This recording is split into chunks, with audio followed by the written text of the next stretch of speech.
আলহামদুলিল্লাহি রাব্বিল আলামিন ওয়াসসালাতু ওয়াসসালামু আলা রাসূলিহিল আমিন ওয়া আলা আলিহি ওয়া সাহবিহি আজমাইন আম্মা বা'দ। আউযু বিল্লাহিস সামিউল আলিম মিনাশ শাইতানির রাজীম মিন হামজিহি ওয়া নাফসিহি ওয়া নাফসিহি বিসমিল্লাহির রহমানির রহিম।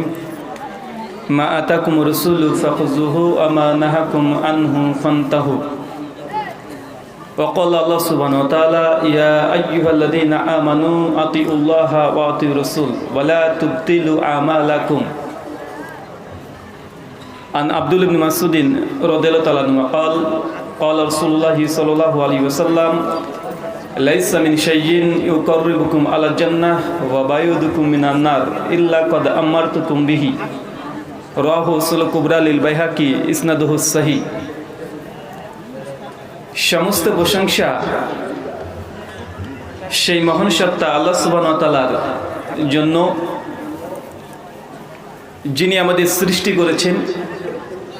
শুধু সৃষ্টি করেননি, এই পৃথিবীতে সহস্র কোটি মাখলুকাত সৃষ্টি করার পরেও যিনি আমাদের এই মানব জাতিকে সর্বশ্রেষ্ঠ জাতি, সর্বশ্রেষ্ঠ মাখলুকাত এবং সর্বশ্রেষ্ঠ নবী মুহাম্মদ সাল্লাল্লাহু আলাইহি ওয়াসাল্লামের উম্মত হিসেবে প্রেরণ করেছেন, সে মহান সত্তা আল্লাহ সুবহানাহু ওয়া তাআলার সংক্ষিপ্ত শুকরিয়া সুজুদ আদায় করি। তার নিজের শেখানো ভাষা দিয়ে সকলে এক বাক্যে পড়ি আলহামদুলিল্লাহ।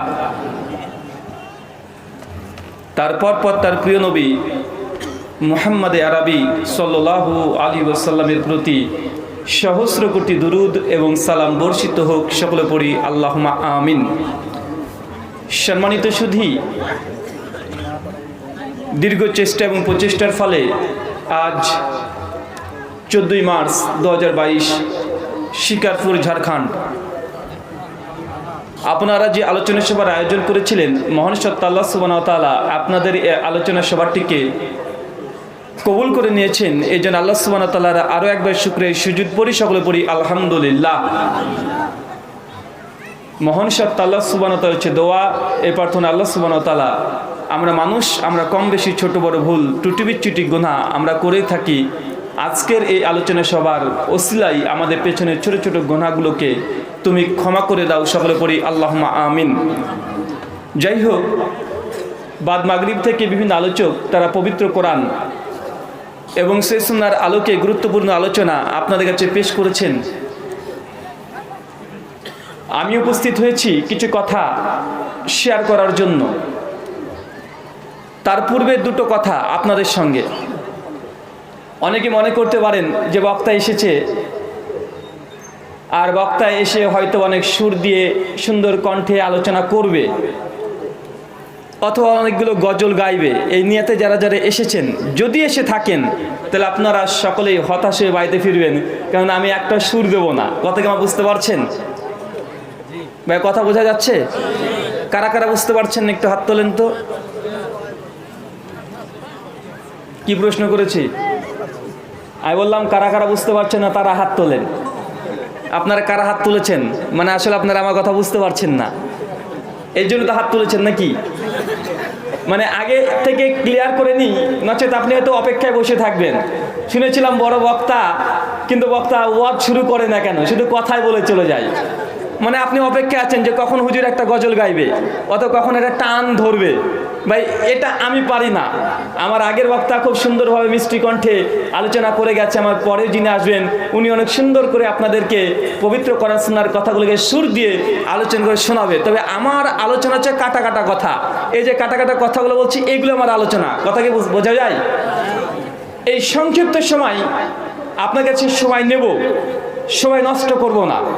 কেন, অনেক মানুষ এসেছেন এখানে আলোচনা শ্রবণ করার উদ্দেশ্যে, আর আমি অনেক রাস্তা পাড়ি দিয়ে আপনার কাছে এসেছি কিছু কথা কোরআন সুন্নাহর সঠিক কথাগুলো বলার জন্য।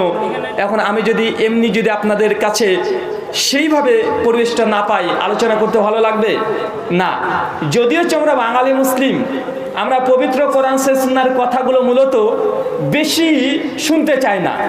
আমরা শুনতে অভ্যস্ত বা শুনতে পছন্দ করি যে বক্তা এসে কোনো একটা ঘটনা ধরবে, একটা জীবনী বলবে, অথবা খুব সুন্দর দিয়ে একটা কথা বলেই চলে যাবে 1 ঘন্টা ধরে, আমরা এটাই পছন্দ করি। এর জন্য আমাদের বর্তমান গোটা বিশ্ব জগতের মধ্যে বাঙালিদের মধ্যে ইসলাম নিয়ে যত বিভ্রান্ত আছে, অন্য সম্প্রদায়ের মধ্যে এত বিভ্রান্ত নেই। কেন? কেন বাঙালিরা কোরআন সুন্নাহর কথা শুনতে চায় না। শেখ আবু তাহের সালাফি হাফেজাহুল্লাহ আপনাদের সামনে বসে আছেন, উনি যখন কথা বলেন কোরআন সুন্নাহর কথাগুলো, মানুষ তার কথাগুলোকে গুরুত্ব দেয় না। ভাই আছেন না, কথা বলেন। কিন্তু যদি আমি এখন একটা সুন্দর করে বা অন্য কোনো আলোচক যখন সুন্দর করে একটা জৈব জাল মিথ্যা কেচ্চা কাহিনী যদি আপনাদের সামনে পেশ করতে শুরু করে দিই, আপনারা সবাই মনোমুগ্ধ করে এবং জাদুর মতো সকল আপনারা শুনবেন। আছে না নাই? একজন বক্তা বক্তৃতা দিচ্ছেন, বলছেন আল্লাহ সুবহানাহু ওয়া তাআলার নাম হচ্ছে রাজ্জাক। আল্লাহর নাম কি? কথা বলেন, কথা বলেন ভাই। ভাই আমার সঙ্গে কথা বলতে হবে, মুখ বন্ধ করে থাকলে হবে না। মানে আমি প্রত্যেক কথার শেষে একবার জিজ্ঞাসা করব, আর আপনাদেরকে রেসপন্স করতে হবে। আল্লাহ সুবহানাহু ওয়া তাআলার একটা নাম হচ্ছে আর রাজ্জাক। আর রাজ্জাক মানে কি? রিজিক দাতা। আর রাজ্জাক মানে হচ্ছে রিজিক দাতা। আল্লাহ সুবহানাহু ওয়া তাআলার একটা নাম আর রাজ্জাক, তথা গোটা সৃষ্টি জগতের যত কিছু উপার্জন হয় সবগুলো হচ্ছে আল্লাহ সুবহানাহু ওয়া তাআলার পক্ষ থেকে আমাদেরকে দেওয়া হয়েছে। মানে আল্লাহর নাম হচ্ছে রাজ্জাক। একজন বক্তা খুব সুন্দর কণ্ঠে আলোচনা করছে, আল্লাহ সুবহানাহু ওয়া তাআলা একদিন বলছে, আল্লাহ তুমি আমাকে, বিশেষ করে নবী সুলাইমানের কাহিনী ঘটনা বর্ণনা করছে। নবী সুলাইমান হঠাৎ আল্লাহকে একদিন বলছে যে আল্লাহ তুমি হচ্ছে গোটা বিশ্ব জগতের বাদশাহ, গোটা বিশ্ব জগতের তুমি হচ্ছে মালিক, আর আমি নবী সুলাইমান, তুমি আমাকে দুনিয়ার বাদশাহী দিয়েছো, আমাকে জিনদের উপরে রাজত্ব করার জন্য, বাতাসকে তার প্রবাহকে কন্ট্রোল করার জন্য আমাকে ক্ষমতা দেওয়া হয়েছে। ভাই কোন নবীকে ক্ষমতা দেওয়া হয়েছিল? কথা বলেন, কোন নবী? নবী সুলাইমান আলাইহিস সালাম। তিনি আল্লাহকে একদিন হঠাৎই বলছে যে আল্লাহ তুমি তো গোটা বিশ্ব জগতের রিজিক দাতা, আর আমি নবী সুলাইমান আলাইহিস সালাম গোটা বিশ্ব জগতে আমাকে ক্ষমতা দিয়েছো, আমি গোটা বিশ্ব জগতের বাদশাহ। অতএব আল্লাহ সুবহানাহু ওয়া তাআলা চাই যে গোটা বিশ্ব জগতের যতগুলো প্রাণীকুল আছে সমস্ত প্রাণীকুলগুলোকে 1 বছরের জন্য খাওয়াতে। কি করতে? কথা বলেন। কোন নবী ইচ্ছে হয়েছিল? নবী সুলাইমান আলাইহিস সালাম। যখন আল্লাহকে বলছে, আল্লাহ বলছে সুলাইমান তুমি পারবে না 1 বছর খাওয়াতে, সম্ভব নয়, আমার সৃষ্টি জগৎ কেউ খাওয়াবে। নবী সুলাইমান বলছে আল্লাহ যদি 1 বছরের জন্য না পারি অন্তত 1 মাসের জন্য দাও। আল্লাহ হচ্ছে সুলাইমান তুমি পারবে না। বলছে আল্লাহ তাহলে 1 সপ্তাহের জন্য দাও। আল্লাহ তো বলছে সুলাইমান তুমি পারবে না। নবী সুলাইমান অতঃপর বলছে আল্লাহ যদি 1 বছরের জন্য না পারি, 1 মাসের জন্য না পারি, অন্তত 1টা দিনের জন্য দাও। আল্লাহ হচ্ছে তবুও পারবে না। সুলাইমান জেদ করে বলছে আল্লাহ 1 বেলার জন্য দাও। কথা কি বুঝতে পারছেন? নবী সুলাইমান আলাইহিস সালাম তিনি জেদ করতে করতে 1 বছরকে টেনে নিয়ে এসেছে 1টা বেলার জন্য। আল্লাহ সুবহানাহু ওয়া তাআলা নবী সুলাইমানের এই কথা শুনে, জেদ শুনে আল্লাহ বলছে আচ্ছা ঠিক আছে সুলাইমান, তোমাকে 1টা সময়ের জন্য তোমাকে এই ইখতিয়ার দেওয়া হলো। পুরো সৃষ্টি জগৎ যত প্রাণী আমার মাখলুকাত আছে সবাইকে তুমি একদিন রিজিকের ব্যবস্থা করবে। নবী সুলাইমানকে যখন আল্লাহ এই ইখতিয়ার দিয়েছে, নবী সুলাইমান খুব খুশি যে 1টা দিন নয়, অন্তত 1টা বেলা। বক্তা বলছে যে 1টা বেলা আল্লাহ সুবহানাহু ওয়া তাআলার পক্ষ থেকে সে রিজিকের দায়িত্ব নিয়েছে। সঙ্গে সঙ্গে সুলাইমান আলাইহিস সালাম জিনদের বাদশাকে ডেকেছে যে জিনদের বাদশা চলে এসো, আমি 1টা বেলার জন্য এগোটা সৃষ্টি জগতের প্রাণীকুলকে আমি লাঞ্চ করাতে চাই। লাঞ্চ মানে কি? দুপুরের খাবার, দুপুরে দাওয়াত দিতে চাই। তাই গোটা বিশ্ব জগতে আসমানে যত পাখিগুলো আছে সবগুলোকে ধরে নিয়ে এসো, সমুদ্রে যত মাছ আছে সবগুলোকে ধরে নিয়ে এসো, বন জঙ্গলে যত রকমের গরু অনেকগুলো প্রাণী আছে হালাল সবগুলোকে ধরে নিয়ে আসো। জিন্নের বাদশা সমস্ত প্রাণীগুলোকে ধরে নিয়ে এসে রান্না করতে শুরু করেছে। রান্না করতে করতে খাবার সব বস্তু, খাবারের দূরত্ব ছিল প্রায় 40 কিলোমিটার। কত কিলোমিটার? ভাই 40 কিলোমিটার বুঝতে পারছেন কত দূর? এখান থেকে ফারাক্কা ব্রিজ কত কিলোমিটার? 15। কালিয়াচক কত? 35। তার মানে বোঝা যাচ্ছে নবী সুলাইমান তিনি খাবার প্রস্তুত করেছে কত, বুঝতে পারছেন? 40 কিলোমিটার। কালিয়াচক যদি 35 কিলোমিটার হয়, এত পরিমাণে খাবার তৈরি করেছে। আল্লাহ সৃষ্টি জগৎকে খাবারগুলো দেবে এই জন্যই খাবার তৈরি করেছে প্রায় 40 কিলোমিটার। খাবার রেডি। আল্লাহ সঙ্গে সুলাইমানকে, সুলাইমান তুমি এই গোটা বিশ্ব জগতের কোন প্রাণীকে দিয়ে প্রথম দাওয়াত খাওয়াতে চাচ্ছ? নবী সুলাইমান বলছে, আল্লাহ, আমি জলজ প্রাণীদেরকে দিয়ে শুরু করতে চাচ্ছি। যখনই এই কথা বলেছে, একদম সমুদ্রের মধ্যে থেকে একটা বড় তিমি মাছ হাঁ করে উঠে চলে এসেছে। বা এই ঘটনা শুনেছেন কি শুনেন নাই? কথা বলেন, শুনেছেন? মিথ্যা কথা। এই ঘটনা শোনা নাই ভাই? অনেকজন শুনেছি আমরা। একদম সমুদ্র থেকে হাঁ করে উঠে পড়েছে একটা মাছ। ওটা নবী সুলাইমানকে বলছে, নবী সুলাইমান, আজকে আপনি হচ্ছে আপনার বাড়িতে আমি মেহমান, আমার ক্ষুধা লেগেছে, আমাকে খেতে দেন। যখন এই কথা বলেছে নবী সুলাইমান, সঙ্গে সে জিন্দের বাদশাকে যে, জিন্দের বাদশা, এই মাছকে তুমি খাবার দাও। আর মাছকে খাবার দিতে গিয়ে জিন্দের বাদশা একটা গরু মুখে ঢুকে দিয়েছে, মাছ খেয়ে ফেলেছে। এবার ছাগল দিয়েছে, ছাগলও খেয়ে ফেলেছে। হরিণ দিয়েছে, হরিণও খেয়ে ফেলেছে। মাছ তারপরে বলছে, আমার এখনো খিদা মেটে নেই, আমাকে আরো খেতে দাও। যখনই এই কথা বলেছে, নবী সুলাইমান বলছে, যত খাবার আছে সব তুই একাই খা, যা তুই খা। 40 কিলোমিটার খাওয়া, 4 থেকে নেই ব্যাপার। মাছ করেছে কি, সঙ্গে সঙ্গে খেতে শুরু করে দিয়েছে। খেতে খেতে যত খাবার ছিল 40 কিলোমিটার সব খেয়ে একাই শেষ করে ফেলেছে। খাওয়া শেষ, মাছ সঙ্গে সঙ্গে নবী সুলাইমানকে বলছে, সুলাইমান, আমার এখনো ক্ষুধা মিটে নাই, এখন আমি ভুকা আছি, এখনো খিদা মিটে নাই, আমাকে আরো খাবার দাও। যখন এই কথা বলেছে, সঙ্গে সঙ্গে নবী সুলাইমান বলছে, বলে কি, এতগুলো খাবার একাই খেয়েছে, একটা মাছ, তারপরে বলছে খিদা মেটে নাই। এই কথা বলার পরে সঙ্গে সঙ্গে সুলাইমানকে মাছ বলছে যে, আল্লাহর নবী সুলাইমান, তুমি হচ্ছে আজকে মেজবান, আমি হচ্ছে তোমার মেহমান, আমাকে খাবারের দাওয়াত দিয়ে পেট পূর্ণ করে তুমি খেতে দাও নাই, অথচ আমার রব আল্লাহ সুবহানাহু ওয়া তাআলা প্রতিদিন আমাকে 3 গুণ বেশি খেতে দেয়। আজকে তুমি রিজিকের দায়ভার নেওয়ার কারণে আমি আজ ক্ষুধার্ত অবস্থায় যাচ্ছি, আমি আল্লাহকে বলে দেবো যে তুমি আমাকে পূর্ণ তৃপ্তি সহকারে খেতে দাও নাই। যখনই এই কথা মাছ বলেছে, সঙ্গে সঙ্গে নবী সুলাইমান একদম মাটিতে লুটিয়ে গিয়ে সিজদা দিয়ে স্বীকার করছে, আল্লাহ, তুমি আর রাজ্জাক, তুমি রিজিক দাতা। দুনিয়ার কোন মানুষ, কোন নবী সে রিজিকের ভার নিতে পারে না। এই ঘটনা শুনেছি কি শুনি নাই? জি, এই ঘটনা হচ্ছে মেড ইন চায়না। কি বললাম বলেন তো ভাই? Made in China. এটা কোরআন হাদিসের কথা নয়, এটা কোরআনের কোন গ্রহণযোগ্য তাফসিরের সনদ সহকারে একবার উল্লেখ হয় নাই। কোন সহিহ তো দূরের কথা, জয়ীফ তো দূরের কথা, জাল সনদে বর্ণনা আসে নাই। মুহাদ্দিসগণ অনেকগুলো আল মওযুআতে পড়ে কিতাব রচনা করেছে এই ঘটনার প্রথম থেকে শেষ পর্যন্ত গোটাটা ইসলামের কোনো ইতিহাস তারিখের গ্রন্থেও আসে নাই। অথচ চটকদার বক্তা অনেক সুন্দর কণ্ঠে মানুষের সামনে বলে চলে যাচ্ছে।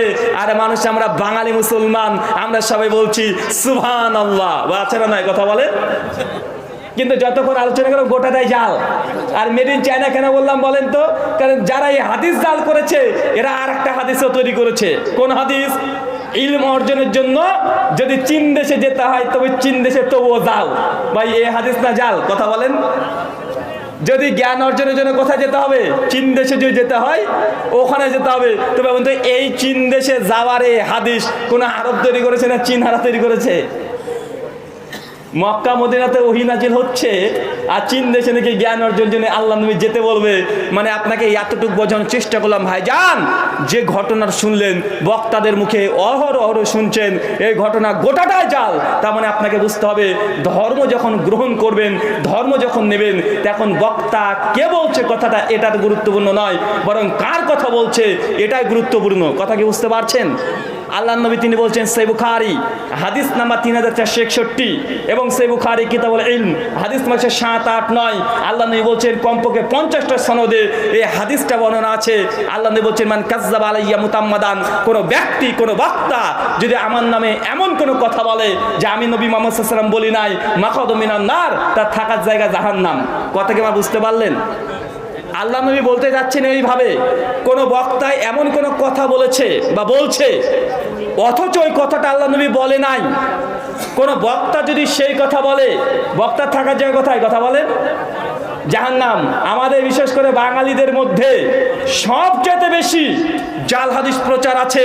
আজকে আপনাদের সামনে কিছু হাদিস বলবো, যে হাদিসগুলো আপনারা জানেন এগুলো হাদিস, কিন্তু এটা আল্লাহ নবীর হাদিস নয়, সবগুলোই জাল, মেড ইন চায়না। রাজি আছেন? আজকে কিছু হাদিস বলে শুধু জাল, মনে করেন না হাদিসগুলো সহি, কিন্তু এমন এমন চটকদার বক্তারা বলছে যে ভাবছেন এত বড় বক্তা এত সুন্দর করে কথা বলে, এই লোকটি মিথ্যা কথা বলতে পারে, অথচ হাদিসটা টাটকা জাল। একটু আগে যেটা বললাম আর একটা বলি। একজন বক্তা বলছেন যে একদিন আল্লাহ নবী মুহাম্মদ সাল্লাল্লাহু আলাইহি ওয়াসাল্লাম বসে আছেন, সঙ্গে আছে আলী। আলীকে চেনেন? চতুর্থ খলিফা, আল্লাহ নবীর জামাই, ফাতেমার স্বামী আলী বিন আবি তালেব, তিনিও বসে আছেন। আর সাহাবা রাদিয়াল্লাহু তাআলা আনহুরা একসঙ্গে বসে খেজুর খাচ্ছে। কি খাচ্ছে কথা বলেন, জোরে বলেন। খেজুর খাচ্ছে। খেজুর খেতে খেতে সমস্ত সাহাবীরা খেজুর খাচ্ছে। খাওয়ার শেষে আল্লাহ নবী মুহাম্মদ সাল্লাল্লাহু আলাইহি ওয়াসাল্লাম তার যতগুলো খাবার মানে খেজুর খাওয়া হয়েছে, খেজুরে বিচি থাকে না ভাই, বিচি আছে, ওই বিচিগুলো আল্লাহ নবীর সঙ্গে সে তুলে আলীর প্লেটে রেখে দিয়েছে। মানে আলী রাদিয়াল্লাহু তাআলা আনহুর সামনে রেখে দিয়েছে। খাবার শেষে সমস্ত সাহাবীরা গণনা শুরু করেছে কে বেশি খেজুর খেয়েছে।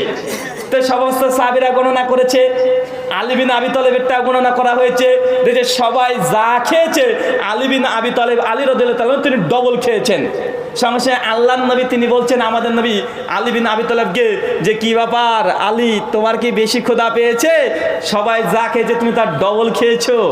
আর আলী বিন আবি তালেব সঙ্গে সঙ্গে আল্লাহ নবীকে জবাব দিয়ে বলছে যে আমার শ্বশুর তো কম পেটুক নয়, আমি তো খেয়েছি ডবল, কিন্তু আমার শ্বশুর বিচি শুদ্ধ খেয়ে নিয়েছে। কথাকে বুঝতে পারছেন কেন এই কথা বলেছে? আল্লাহ নবী খেজুর খেয়ে বিচিগুলো কার প্লেটে রেখেছিল? আলী প্লেটে রেখে দিয়েছিল।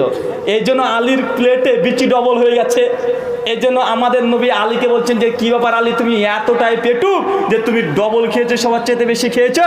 আর আলী বিন আবি তালেব বলছে যে আমি তো পেটুক আছি, আমার শ্বশুর তথা নবী মুহাম্মদ সাল্লাল্লাহু আলাইহি ওয়াসাল্লাম ইনেছেন আরো বড় পেটুক, কারণ ইয়ে বিচি শুদ্ধ খেয়ে নিয়েছে, মানে বিচি সহ খেয়ে নিয়েছে। এই হাদিসটা made in China, made in Iraq. কোথাকার বলেন তো ভাই? এই হাদিস মেড ইন ইরান।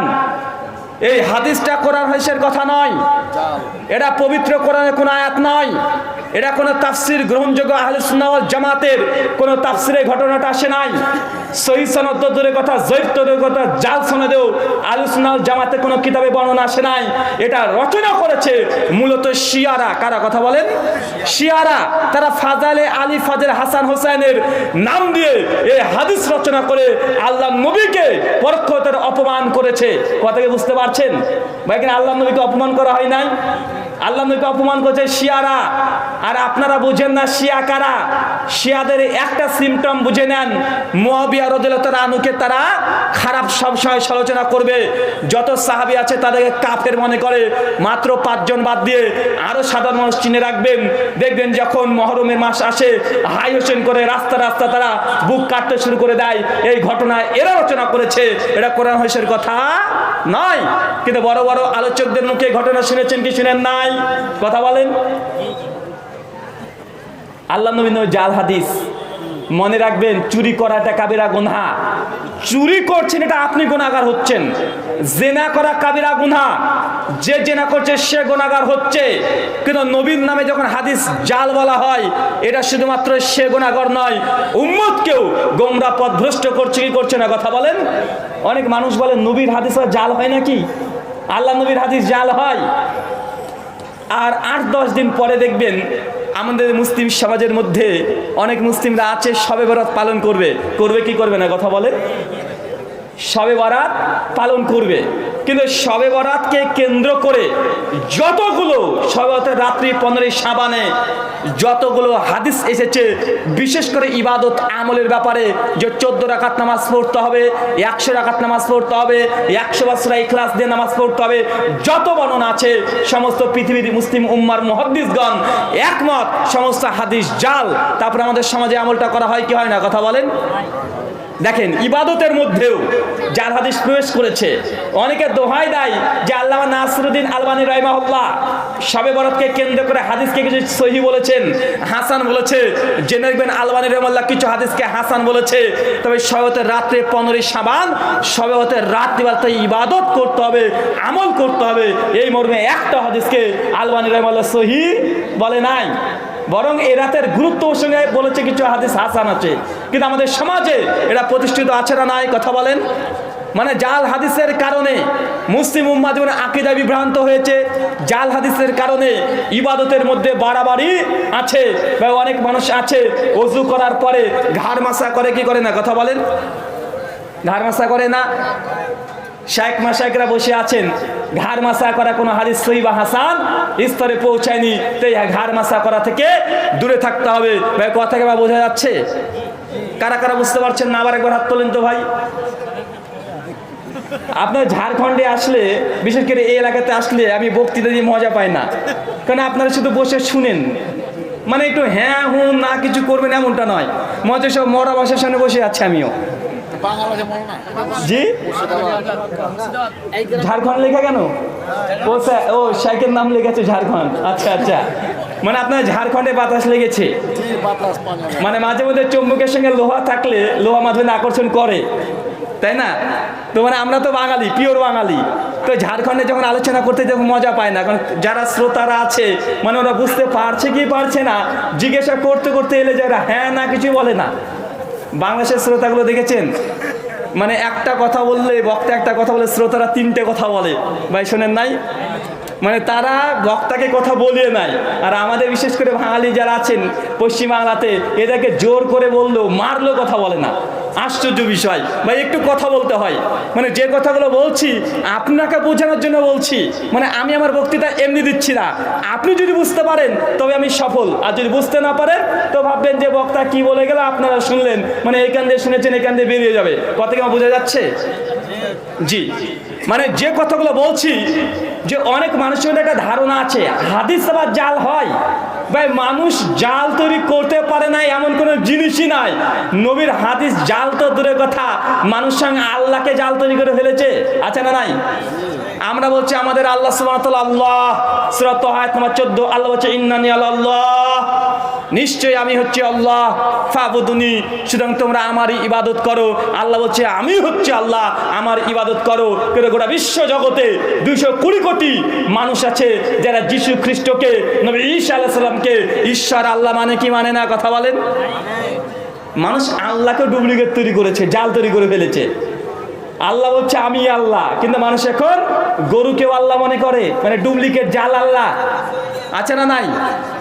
আমরা কালেমার প্রথম অংশে পড়ি লা ইলাহা, মানে কোনো ইলাহা নেই, মানে লক্ষ্মী, দুর্গা, কালী, সরস্বতী, গরু, ছাগল, উট, ভেড়া, মানুষ যেগুলোকে ইলাহা বিশ্বাস করে, ঈশ্বর হিসেবে উপাসনা করে, ঈশ্বর হিসেবে জ্ঞানী লাভ করে, এগুলো একটা ঈশ্বর নয়। তবে বলুন তো মানুষ ডুপ্লিকেট আল্লাহ তৈরি করেছে কি করে নাই, কথা বলেন। ডুপ্লিকেট আল্লাহ যদি তৈরি হয়, জাল আল্লাহ তৈরি হয়েছিল 1400 বছর আগে, নয় 3000 বছর আগে। ফেরাউন নিজেকে রব দাবি করেছে, ছিল কি ছিল না, কথা বলেন। আছে, গোটা বিশ্ব জগতে অনেক মানুষ আছে যে ভগবান রজনীশ নিজেকে ঈশ্বর দাবি করেছে, এমন অনেক মানুষ চলে গেছে যে নিজেকে ঈশ্বর দাবি করেছে। তবে আল্লাহ যদি ডুপ্লিকেট তৈরি হয়ে যায়, মানুষ যদি ডুপ্লিকেট আল্লাহর উপাসনা করতে পারে, মানুষ যদি জাল আল্লাহর উপাসনা করতে পারে, তো নবীর নামে জাল হাদিস তৈরি করা এটাকে খুব কঠিন, কথা বলেন। আপনাকে এতটুকু বুঝতে হবে, নবীর নামে জাল হাদিস সমাজে তৈরি করেছে, মানুষ পারেন এমন কিছু নেই। আল্লাহ নবী সহিহ মুসলিমের হাদিস হচ্ছে কিয়ামত ততক্ষণ পর্যন্ত হবে না যতক্ষণ না আমার উম্মতের মধ্যে থেকে 30 জন ভণ্ড নবী না আসে। ভাই নবীও ভণ্ড, মানে নবীও জাল, কথা কেমন বুঝতে পারছেন ভাই?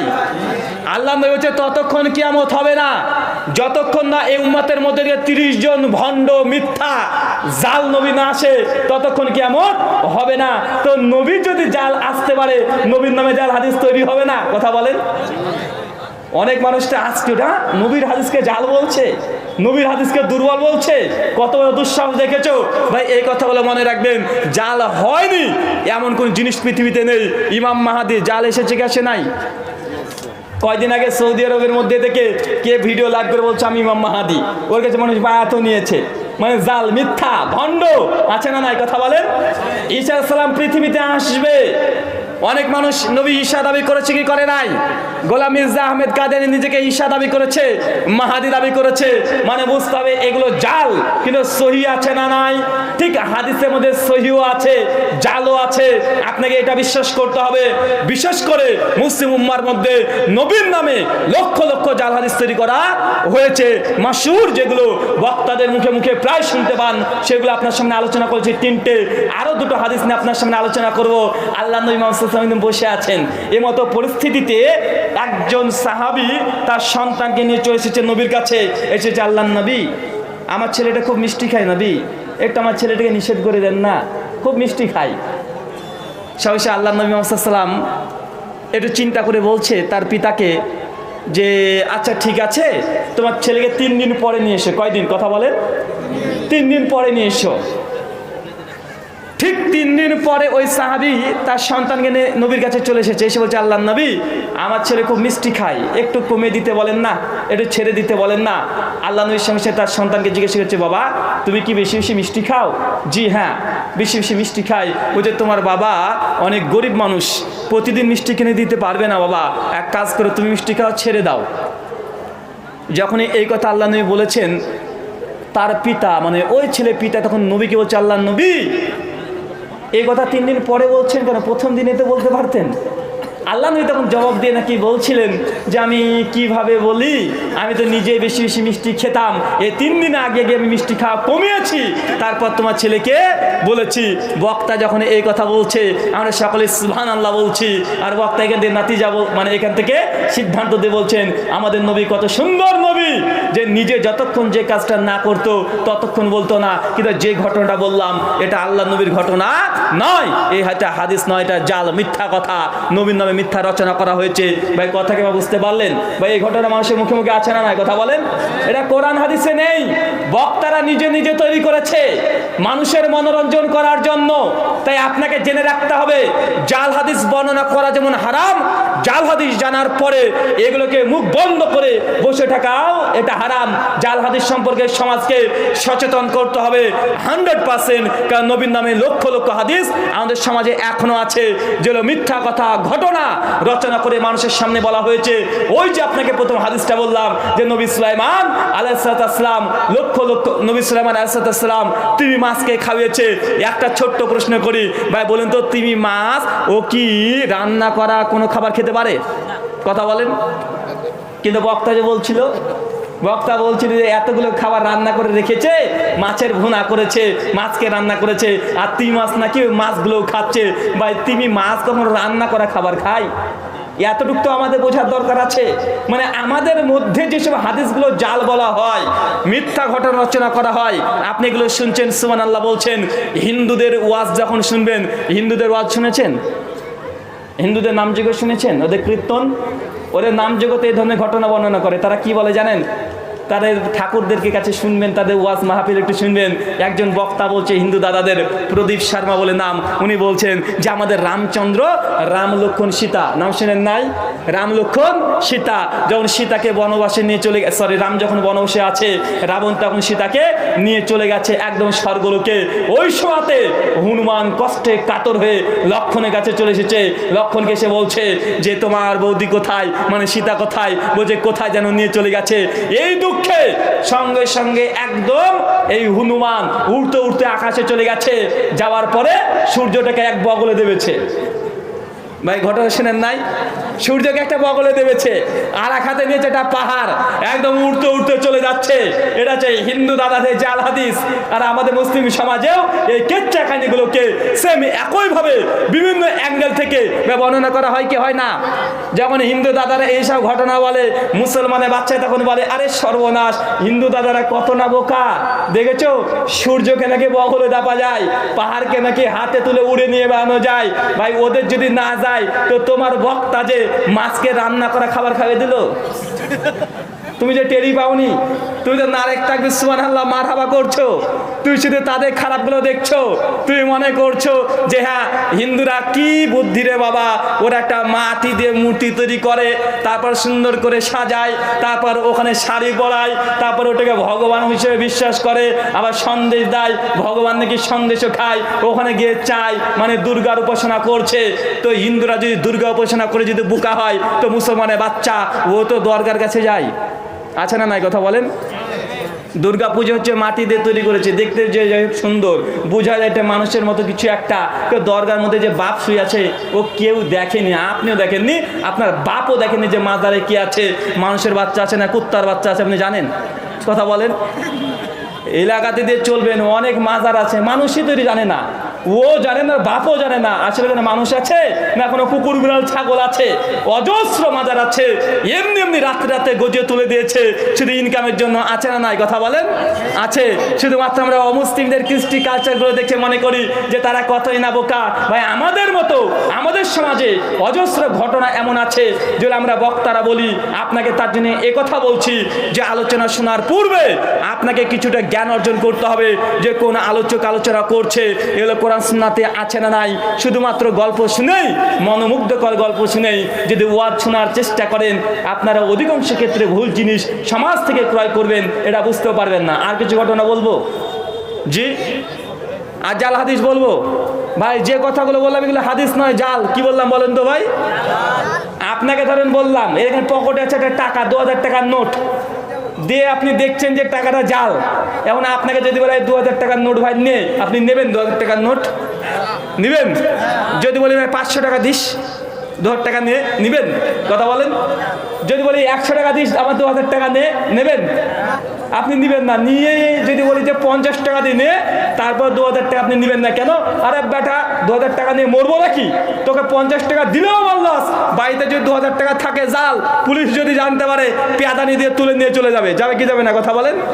যাবে। তো আপনি নবীর নামে জাল হাদিসগুলো যে পকেটে নিয়ে ঘুরছেন, আছে না নাই? আপনি দুনিয়ার সব কিছু বুঝেন, কিন্তু ধর্মের ক্ষেত্রে তখন বলবেন না বক্তা এই কথা বললো, হাদিস জাল হলে কি সমস্যা, কথা তো ভালোই বলেছে। ভাই আছে না নাই? মানুষ বলেন বলছে বুঝলাম সব অর্থের কোনো সহি হাদিস নাই, জয়ীফ হাদিস আছে, জাল হাদিস আছে, তো এই রাত্রিতে নামাজই তো পড়বো। নামাজ পড়ে কি খারাপ কাজ নাকি? নামাজই তো পড়বো, হাদিস জাল হয়েছে তো কি হয়েছে? ভাই এমন ধারণা আছে না নাই? কথা বলেন। আপনি বুঝতে পারছেন, আপনি জানেন যে ফরজ নামাজে পরে সম্মিলিত মুনাজাতের পক্ষে কোনো সহিহ হাসান সূত্রে কোনো হাদিস বর্ণনা নেই, কিন্তু আপনি মনে মনে বলছেন হাদিস নেই তো কি হয়েছে, আল্লাহর কাছে 2 হাত তুলে দোয়া করব, এটা খারাপ কি? বাঁচে না নাই? কথা বলেন। মানে আপনি তখন নিজের বিবেককে দিয়ে শরীয়তকে মানে বিচার করতে চান। আপনি দেখছেন যে ফরজ নামাজের শেষে সম্মিলিতভাবে হাত তুলে মুনাজাতের পক্ষে কোনো সহিহ হাসান সূত্রে কোনো হাদিস আসে নাই, কিন্তু আপনার অন্তর থেকে একটা যুক্তি বের করে নিয়েছেন 2 হাত তুলে আল্লাহর কাছে দোয়া করব, এটার খারাপ কি? হাত তুলে দোয়া করা কি খারাপ? অবশ্যই হাত তুলে দোয়া করা খারাপ নয়, কিন্তু আপনি যে ফরজ নামাজের শেষে সম্মিলিতভাবে করছেন, এটা কি ভালো? কথা বলেন। এটা বাহ্যিক দিক থেকে ভালো লাগে। আর অনেক অনেক মানুষ আমাদের উপরে অভিযোগ করে যে নতুন নতুন হুজুর এসেছে, জানো ওরা দুয়াই তুলে দিয়েছে গো। ভাই বলে কি বলে না? কথা বলেন। ওই যে এরা দুয়াই তুলে দিয়েছে, দুয়াই করে না। ভাই আমরা কি দোয়া তুলেছি? কথা বলেন। আমরা বলি দোয়া হচ্ছে ইবাদত। কি বলি? সুনান তিরমিজি, আবু দাউদের হাদিস, দোয়া হচ্ছে ইবাদত, দোয়া করতে হবে। দোয়া কখনো কখনো কখনো ফরজ হয়। জিকির আজকার নামাজের যখন বসবেন সেই সময়তে আত্তাহিয়াতু দুরুদ মাসরা পড়া ওয়াজিব না ওয়াজিব নাই? কথা বলেন। ওই সময়তে দোয়া আপনাকে পড়তে হবে। যদি আত্তাহিয়াতু দুরুদ মাসরা না পড়েন আপনার নামাজ হবে? কথা বলেন না। তো দোয়া করা কখনো ফরজ হয়, কখনো ওয়াজিব হয়, কখনো সুন্নাহ হয়, কখনো মুস্তাহাব হয়, কখনো কখনো বিদাত হয়। তো আমরা দোয়া করাকে কখনো বিদাত বলি না, আমরা বিদাত বলি দোয়া করার পদ্ধতিকে। কিসে? কথা বলেন। দোয়া করাকে আমরা বিদাত বলি না, আমরা বলি ফরজ নামাজের শেষে আল্লাহর নবী 35 থেকে 38টা দোয়া বসে বসে সকলে একসঙ্গে মিলে একা একা পড়েছে, কিন্তু আমরা যে এটাকে একটা পাবান সহকারে ফরজ নামাজের শেষে হাত তুলে যে মুনাজাতটা শুরু করেছি, এই মুনাজাতটা কোরআন সুন্নাহ দ্বারা প্রমাণিত নয়, কিন্তু বসে বসে একা একা দোয়া করা প্রমাণিত আছে না নাই? কথা বলেন। আছে। তো এতটুকু বোঝার চেষ্টা করেন ভাইজান, নিজের আবেগ দিয়ে নয়, ধর্ম পালন করতে হবে কোরআন সুন্নাহ দিয়ে। আল্লাহ সুবহানাহু ওয়া তাআলা বলছে মা আতাকুমুর রাসূলু ফাকুযুহু ওয়া মা নাহাকুম আনহু ফান্তাহু। আমার নবী তোমাকে যা যা দিয়েছে সেগুলোকে গ্রহণ করে নাও, আর যা দেয় নাই সেটাকে বর্জন করে দাও। সূরা হাশর সূরা 59 আয়াত নাম্বার 7। আল্লাহর নবী তিনি বলছেন মান আমিলা আমালান লাইসা আলাইহি আমরুনা ফাহুয়া রাদ্দুন। কোন ব্যক্তি এমন কোন আমল করলো যে আমল আমার নবী মানে নবীজি তিনি আদেশ করেন নাই, বলেন নাই, অনুমোদন দেয় নাই, ফাহুয়া রাদ, সেটা বাতিল। এতটুকু বুঝেছেন? আল্লাহর নবী তিনি বলছেন মানে আমিলা আমালান লাইসা আলাইহি আমরুনা ফাহুয়া রাদ। কোনো আমল যখন করতে হবে সেই সময় আল্লাহ নবীর আদেশ আছে কিনা দেখতে হবে। আল্লাহ নবী বলেছেন কিনা, করেছেন কিনা, অনুমোদন দিয়েছেন কিনা, এই তিনটে জিনিসের মধ্যে যে কোনো একটা শর্ত অবশ্যই আপনাকে থাকতে হবে। যদি না থাকে আল্লাহ নবী হচ্ছে সেই আমলটা ফাওয়ারাদ, সেটা হচ্ছে বাতিল। সে মুসলিম হাদিস নাম্বার 1718। তার মানে আপনাকে বুঝতে হবে ফরজ নামাজের শেষে সম্মিলিত মুনাজাত আমরা যেগুলো করি, দোয়া করাকে কেউ বিদাত বলে না, বরং বলা হয় সবাই মিলে একসঙ্গে হাত তুলে দোয়া করছি। এটাকে দোয়া করা তিনটে ভাবে প্রমাণিত। কয়টা ভাগ কথা বলেন? দোয়া করা কয়টা পদ্ধতি আছে? তিনটা। এক, কিছু কিছু দোয়া আছে ব্যক্তি একা নিজেই শুধু জিহ্বা নড়ে নড়ে দোয়া পড়বে, দোয়া হয়ে যাবে। এই জন্য হাত তোলারও দরকার নেই, ইমাম সাহেবকে ডাকারও প্রয়োজন নেই। উদাহরণ, বা মসজিদ ঘরে ঢোকার দোয়া আছে না নাই? হাত তোলেন, হাত তোলেন কেউ? ইমাম সাহেবকে ডাকেন। মসজিদ থেকে বের হওয়ার দোয়া আছে না নাই? হাত তোলেন। ইমামকে ডাকেন। বাথরুম ঘরে ঢোকার দোয়া আছে না নাই? হাত তোলেন। বাথরুম থেকে বের হওয়ার দোয়া আছে না নাই? হাত তোলেন। পোশাক পরানোর দোয়া আছে না নাই? হাত তোলেন। জুতো পরানোর দোয়া আছে না নাই? হাত তোলেন। যানবাহন গাড়ি ঘোড়াতে ওঠার দোয়া আছে না নাই? হাত তোলেন। আয়নাতে মুখার দোয়া আছে না নাই? হাত তোলেন। যদিও সনদ জয়ীফ আছে। তার মানে বোঝা গেল আমরা অসংখ্য জায়গায় দোয়া করি, কিন্তু আমরা কেউ হাত তুলি? কথা বলেন, আমরা এইসব জায়গাতে কেউ হাত তুলি না। ভাই বলেন তো, স্ত্রী সহসে দোয়া আছে না নাই? কারা কারা দুই হাত তুলে দোয়া করেন? সেই সময় হাত তোলেন। কে গেছেন ভাই? স্ত্রী সহসে দোয়া নাই তো কারা কারা হাত তুলে করেন? কেন রে ভাই? আপনি যে মনে করছেন দোয়া মানেই হাত তুলতে হবে, হাত না তুলে দোয়া করে তৃপ্তি পান না। তো যত জায়গায় বললাম এইসব জায়গাতে কেউ দুই হাত তুলে দোয়া করে না? ইমাম সাহেবকে ডাকে, এবার কথা বলেন। না ইমাম সাহেবকে বলবেন রাত্রি 12টা পার হয়ে যাবে, আর ইমামকে ফোন করবেন, ইমাম সাহেব দ্রুত বাড়ির পেছনে আসেন, আপনি দোয়া পড়বেন, আমরা স্বামী স্ত্রী আমিন আমিন বলবো। কেন? আপনি যে মনে করছেন দোয়া মানে হাত তুলতে হবে, হাত না তুলে দোয়া হয় না। এই যে আপনার বিশ্বাস, এই বিশ্বাসটাকে আগে বের করতে হবে। এটাকে আমি নাম দিয়েছি করোনা ভাইরাস। মানে এই ভাইরাসটাকে মাথা থেকে বের করতে হবে যে দোয়া মানেই হাত তোলা নাই। এতগুলো জায়গার কথা বললাম যেখানে দোয়া আছে কিন্তু হাত তোলা নাই। চাচা, 35 বড় সিমেন্ট মেয়েদের মধ্যে উঠেছে। চাচা ওদিকে যান না, ওদিকে যান না, সব লন্ড ভন্ড করে দেবে। আস্তে আস্তে চাচা।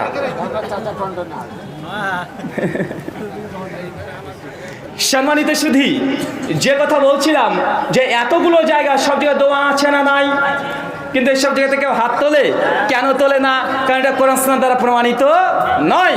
শুধু সম্মানিত বন্ধুগণ, আপনাদেরকে এই কথা বলতে যাচ্ছি, ফরজ নামাজের পরে দোয়া আছে, বসে বসে একা একা করতে হয়, কিন্তু এই জায়গাতে হাত তোলার কথা কোরআন সুন্নাহ সেই সুন্নাহ থেকে প্রমাণিত নয়, এই জন্য এগুলো করা যাবে না। কিন্তু আপনি মনে করছেন যে ভাই হাতই তো তুলছি, পা তো আর তুলছি না, হাত তুললে ক্ষতি কি? তো এক কাজ করে, বাথরুমে ঢোকার সময়তে হাত তুলে ঢুকবেন। কথা কেমন বুঝতে পারলেন? কেন? ওসুল হচ্ছে একটাই, মানে আমিলা আমালান লাইসা আলাইহি আমরুনা ফারাদ। যে কোনো ইবাদত আমল করার পূর্বে আল্লাহ নবীর আদেশ আছে কিনা, আল্লাহ বলেছেন কিনা, করেছেন কিনা, অনুমোদন দিয়েছেন কিনা, এটা আপনাকে দেখতেই হবে। ইবাদত কখনো মন গড়া করলে চলে না। ইবাদত করতে হবে আল্লাহ নবী যতটুকু যেইভাবে দিয়েছে তখন সেভাবে ততটুকু করাটাই ইবাদত। ইবাদতের জন্য তিনটে শর্ত মনে রাখবেন। এক, কতটুক করবেন। দুই, স্থান। তিন, সময়। কি বললাম? এক হচ্ছে কতটুকু করবেন, দুই সময় মেনটেন করা, আর তিন স্থানকে মেনটেন করা। তিনটের উদাহরণ দেবো, বুঝতে পারবেন। যে কোনো ইবাদত করলে যে আপনার ইবাদত আল্লাহ কবুল করে নেবে এমনটা নয়। ভাই প্রতিদিন আমরা কত রাকাত ফরজ নামাজ পড়ি? কত রাকাত? ভাই বল রে ভাই, তোর পা ধুই ভাই, মানে একটু মুখ খোল ভাই। 17 রাকাত, তাই তো? আচ্ছা প্রতিদিন কি আমরা 17 রাকাত নামাজ পড়ি? প্রতিদিন কি আমাদের জন্য 17 রাকাত ফরজ? প্রতিদিন? ভাই জুমার দিনে কত ফরজ? জুমা কত পড়েন চাচা? 2। তো জুমার দিনে কত পড়লেন? 17 না 15? 15। এখন যদি কোনো আসমান থেকে ধপ করে কোনো আল্লাহর ওলি পড়ে, সাদা পাঞ্জাবি পায়জামা পরে, 22 হাত পাগড়ি পরে চলে এসেছে, এসে বলছে ভাইরা আমার আজকে জুমা আমরা 4 রাকাত নামাজ পড়বো, বলুন তো হুজুরের পেছনে নামাজ পড়বেন? কেন পড়বেন না? কেন পড়বেন না ভাই? 4 রাকাত জুমা পড়বে, আপনি পড়বেন না? কেন পড়বেন না? নামাজ পড়া তো ভালো কাজ, নামাজ পড়া ভালো কাজ না? নামাজ পড়া তো ভালো কাজ। প্রতিদিন যখন 4 রাকাতে ওই ইমামের পেছনে পড়েন, আজকে জুমার দিনে কেন আপনি 4 রাকাত নামাজ পড়লে হুজুরে বলছে নামাজ পড়বেন না? এখন যদি আমি যুক্তি দিয়ে বলি নামাজ পড়া তো ভালো কাজ, অতএব জুমাটাও 4 রাকাত চলবে, বা জুমাকে 4 রাকাত চালানো যাবে? কথা বলেন। কেউ যদি পড়ে নেকি হবে না গোনা হবে? গোনা হবে। কেন? তুই সরে তোমরা মাতব্বারি করেছো, মানে বুঝতে পারছেন নামাজ পড়া ভালো কাজ, কিন্তু যদি অতিরিক্ত পড়ে ফেলো, যেটা কোরআন হাদিসে নেই, আল্লাহ নবী দেয় নাই, সেটা করলে নেকি হয় না, বরং গোনা হয়। মাগরিব প্রতিদিন কত রাকাত ফরজ পড়ি? 3 রাকাত। কেউ যদি ইচ্ছা করে 4 রাকাত নামাজ পড়ে দেয়, ভাই তার নামাজ হবে না বাতিল হবে? কথা বলেন। বাতিল হবে। নামাজ পড়া যদিও ভালো কাজ, 1 রাকাত অতিরিক্ত করে দিলেও সেটা আল্লাহর কাছে গ্রহণযোগ্য হবে না, এবং এর জন্য গোনা হয়। কারণ ইবাদত হচ্ছে আল্লাহ সুবহানাহু ওয়া তাআলা যেইভাবে নির্ধারণ করেছে অতটুকুই করতে হবে। মানুষ বানানো কোনো কল্পিত কোনো ইবাদত আল্লাহ সুবহানাহু ওয়া তাআলা গ্রহণ করেন না। মানে বোঝা গেল ইবাদতের একটা পরিমাপ আছে, যতটুকু দিয়েছে ততটুকুই করতে হবে। কেউ যদি মনে করে আসরের নামাজ 4 রাকাত, 3 রাকাত নামাজ পড়িয়ে ইচ্ছা করে সালাম ফিরে চলে যাব, ভাই তার আসরের নামাজ হবে? কেউ যদি মনে করে 30টা রোজা, 30টা রোজার মধ্যে আমি 19টা করবো, বাকিগুলো করবো না, এমনি এমনি করবে না, ভাই বলেন তো তার এই যে রমাজানের রোজা এটা কি কবুল হবে? কথা বলেন। কেন? পরিমাপ যতটা দিয়েছে ততটাই করতে হবে। আপনি 19-20 করে দিলে হবে না। কিন্তু আমাদের মুসলিম সমাজে আছে, অনেকজন আছে শুকুর মুন্সি, আছে না নাই? আপনাদের এলাকায় শুকুর মুন্সি আছে? কে শুকুর মুন্সি? একটু হাত তোলেন তো। কে আছেন শুকুর মুন্সি? জি, শুকুর মুন্সি মানে হচ্ছে ডিজিটাল নামাজি, যে শুধুমাত্র শুক্রবারে নামাজ পড়ে, তার হচ্ছে শুকুর মুন্সি। কারা কারা আছেন এবার হাত তোলেন। জি, যারা শুধু শুক্রবারে নামাজ পড়েন এরা কি নামাজি? এরা হচ্ছে শুকুর মুন্সি। আর সমাজের শুকুর মুন্সি যতটা না আছে তার চাইতে ইদুমিয়া বেশি আছে। ইদুমিয়া কারা বলেন তো ভাই? যা 2 ঈদে নামাজ পড়ে এটা ইদুমিয়া। আর শুকুর মুন্সি যারা শুক্রবারে নামাজ পড়ে এরাই হচ্ছে শুকুর মুন্সি। ভাই ভাইরা, আপনাদের কাছে আমার একটা প্রশ্ন করে গেলাম। আজকের আলোচনার মূল বিষয়, মূল দাওয়াত হচ্ছে এটা যে ভাই বলেন তো প্রতিদিন আমরা জুমার নামাজ 2 রাকাত ফরজ, কেউ যদি 4 রাকাত পড়ে, বেশি পড়েছে 2 রাকাত, তার নামাজ যেমন বাতিল। জুমার নামাজ নয়, মাগরিবের নামাজ 3 রাকাত ফরজ, কেউ যদি 1 রাকাত কমিয়ে নামাজ পড়ে, তার নামাজকে আল্লাহ কবুল করবে? এখন বলেন প্রতিদিন আমাদের উপরে কত ওয়াক্ত নামাজ ফরজ? কত ওয়াক্ত? কত ওয়াক্ত? 5 টাইমস, 5 বার, 5 ওয়াক্ত। এখন কেউ যদি শুধু শুক্রবারে এক বেলা নামাজ পড়ে, আল্লাহ কি তার নামাজ কবুল করবে? কথা বলেন বা জোরে বলেন, আরো জোরে। ফতোয়া আপনি দিয়েছেন, আমি না। কে দিয়েছে ফতোয়া? যারা শুধু জুমার দিনে সালাত আদায় করছে, শুধু কি জুমা ফরজ না 5 ওয়াক্ত নামাজ ফরজ? 5 ওয়াক্ত নামাজ ফরজ। শেখ সালেহ আল উসাইমিন রাহিমাহুল্লাহ কঠিন ভাবে বলে গেছে, কেউ যদি জুমার দিনে শুধু জুমার নামাজ পড়ে, তারপরে এই ব্যক্তিকে মুমিন মুসলিম বলা যাবে না, এবং তাকে বলছে এই ব্যক্তি কুফরির হুকুমে আছে, মানে কাফেরের হুকুমে আছে। কথা কি আমার বুঝতে পারছেন? কেউ যদি 5 ওয়াক্ত নামাজকে তরক করে দেয়, মান তারাকা সালাতা মুতাম্মাদান ফাকাদ কাফারা, আল্লাহ নবী বলেছে যে 5 ওয়াক্ত নামাজকে ইচ্ছাকৃত ছেড়ে দিয়েছে, ফাকাদ কাফারা, এই ব্যক্তি কাফের হয়ে গেছে। সেই মুসলিম কিতাবুল ঈমান হাদিস না 253 এবং 56। তার মানে বুঝতে হবে আপনি নামাজ পড়েন না, নামাজ না পড়ার জরুন আপনার অন্যায়, সর্বোচ্চ অন্যায়। আপনি মুসলিম নয়, মানে আপনাকে আল্লাহ নবী কুফরি করেছে। শেখ সালেহ আল উসাইমিন এখান থেকে বলতে যাচ্ছেন ওই ব্যক্তি কাফের হয়ে গেছে। কথাকে আমার এখন বুঝতে পারছেন? কিন্তু আমাদের সমাজে আছে কি? এখানে জাল হাদিস একটা আছে, আল্লাহ নবী বলছে যে ব্যক্তি নামাজ পড়ে না, ইচ্ছে ছেড়ে দিয়েছে, ব্যক্তি কাফের। আর আমাদের সমাজে বলে আরে মৌলভী সাহেব বলবেন না, নামাজ না পড়লে কি হবে, ঈমান বেশ ঠিক আছে। আছে না নাই? কথা বলেন। আল্লাহ নবী বলছে যে নামাজ পড়ে সে কি? কথা বলেন, সে কাফের। আর আমাদের সমাজে জাল হাদিস কি আছে, যে নামাজ না পড়লে কি হবে, ঈমান ঠিক আছে। এই হাদিসটা জালো না, শয়তান আপনার কানে কানে এসে বলে গেছে, আপনি এমনি বলেন। বা আছে না নাই? আছে। তারপরে আপনাকে দুটো জিনিসকে ক্লিয়ার করলাম। মনে রাখবেন ইবাদত করার জন্য মূলত শর্ত হচ্ছে মূলত বাহ্যিক 3টে। 1, কতটুক ইবাদত করবেন, এটা কোরআন সুন্নাহ দ্বারা প্রমাণিত থাকতে হবে। 2, কোন টাইমে করবেন। কোন টাইম মানে এখন যদি মনে করেন ফজরের নামাজ পড়া তো ভালো কাজ, আসেন আজকে আমরা এই আলোচনা শেষ করে রাত্রি 2টার দিকে আজান দিয়ে সবাই মিলে জামাত করে আমরা ফজরের নামাজ পড়বো, বা আল্লাহ নামাজ কবুল করবে? কেন বলেন তো ভাই? এখনো ওয়াক্ত আসেনি। কি আসেনি? এখনো সময় আসেনি। তাই আপনি ফজর নামাজ পড়া ভালো কাজ জানি, কিন্তু আপনি আগিয়ে নিয়ে আসবেন, হবে? হবে না। কেউ যদি মনে করে ভাই যে একটা কাজ করি, আমরা কালকেই কুরবানির ঈদ করব, সবাই মিলে ঈদগাহতে যাব, গরু ছাগল যা আছে ইমাম সাহেবকে বলবো, ইমাম সাহেব আপনি শুরু করে দেন, আজকে আমাদের গ্রামের মানুষ সবাই মিলে কুরবানি করে দেবো। ভাই বলেন তো, কুরবানি যদি আপনারা সবাই মিলে করেন, আল্লাহ কি কুরবানি কবুল করবে? কথা বলেন না। কেন? এখনো সময় আসে নাই।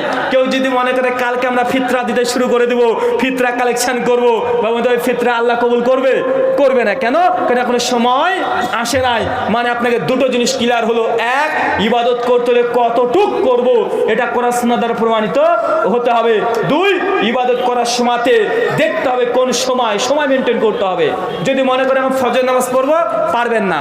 যদি মনে করেন এখনই রমজানের 30 রোজা আমি পূর্ণ করে দেবো, এখন করতে পারবেন? কথা বলেন না। কেন? ইসলাম নির্ভর করছে সময়, যেই সময়ের ইবাদত ওই সময়তেই করতে হয়। আরেকটা হচ্ছে স্থান। কিছু কিছু ইবাদত হচ্ছে স্থান কেন্দ্রিক। আমাদের সমাজে কিছু বেরলবি ভাইরা আছে যারা কবর মাজার পূজাকে ধর্ম মনে করে। তারা বলে সৌদি আরবে সব সরকার এরা কাফের, এরা ওয়াহাবি, এরা ইহুদির দালাল। ভাই বলে কি বলে না? বলে। তারা বলে যে সৌদি আরবের যিনি শেখ সুদাইস আছেন, ওনার পেছনে নামাজ পড়া জায়েজ নয়, হারাম, এবং তারা নামাজ পড়লেও তারা ঘুরিয়ে আবার নামাজ পড়ে। এখন ওরা যত রাগ করুক আর ঝাল করুক, যদি মনে করে যে ঝাড়খণ্ড বা আপনাদের আমাদের এই মুর্শিদাবাদের মধ্যে সোনার একটা কাবা শরীফ তৈরি করবে, তারপর 7 বান্না 700 বার তাওয়াফ করবে, মানে ঘোরাঘুরি করবে, বা তার হজ হবে? কথা বলেন। গোটা বিশ্বের টাকা পয়সা, হীরা দানা, মণি মুক্তা সবগুলোকে জমা করে যদি একটা কাবা তৈরি করা হয়, ও যেটা হাজরে আসাদ তৈরি করা হয় স্বর্ণের, তারপর যদি মনে করেন না ওখানে চুম্বন দিব, ভাই একটা নেকি পাবে? তার মানে বোঝা গেল কিছু কিছু ইবাদত আছে যে স্থানে আল্লাহ যেতে বলেছেন, নবী যেতে বলেছেন, ওখানেই যেতে হবে। মানে হজ যদি করতে হয় আপনাকে সৌদি আরবের ভূমিতেই যেতে হবে, কাবা শরীফকে তাওয়াফ করতেই হবে।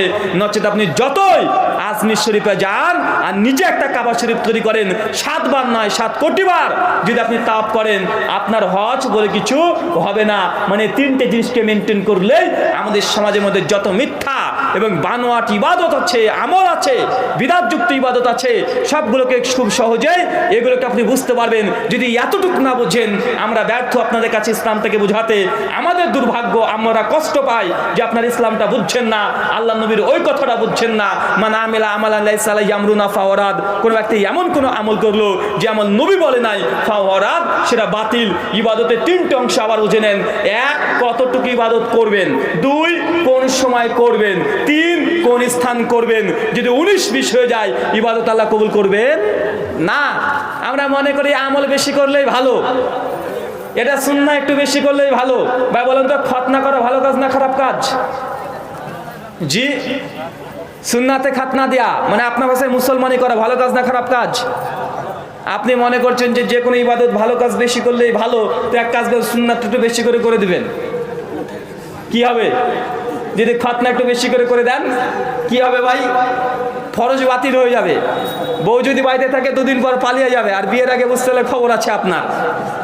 মানে আপনার বউ থাকবে না, কারণ আপনি একটু সুন্নাত বেশি পালন করতে গিয়েছেন। তাই বেশি জিনিস কোনো জিনিসই ভালো নয়। আপনি ভাবছেন ইলিশ মাছ তো অনেক দাম পায় না, শ্বশুর বাড়ি গিয়েছেন, শ্বশুর একটা বড় 2 কেজি ইলিশ নিয়ে এসেছে, আর আপনি বলছেন সবগুলো জামাইকে সামনে দিয়েছে, আপনি ভাবছেন শ্বশুর দিয়েছে ইলিশ মাছ, গোটা 2 কেজি ইলিশ মাছ যদি একবারে খেয়ে নেন, বা আপনি কোথায় আপনার ঘর হবে? পায়খানা ঘরে, ওখানে শুয়ে থাকতে হবে। ইলিশ মাছ ভালো, কিন্তু বেশি খাওয়া ভালো? কথা বলেন। ইলিশ মাছ খাওয়া ভালো, টেস্টি, সব ঠিক আছে, কিন্তু একটু যদি বেশি বেশি খেতে যান, এই ইবাদত কি ভালো হবে? আর না সরি, এই মাছটা খাওয়া আপনার শরীরের জন্য কি ভালো হবে? না। ঠিক একইভাবে ইবাদত যতটুক নবী দিয়েছে, যে সময় দিয়েছে, যে স্থানে দিয়েছে, 3টেকে মেনটেন করে ইবাদত করতে হবে। নিজের নাফসের, নিজের অনুভূতি দিয়ে, নিজের আবেগ দিয়ে কোনো ইবাদত যদি করেন, এটা আল্লাহ সুবহানাহু ওয়া তাআলা কবুল করবেন না।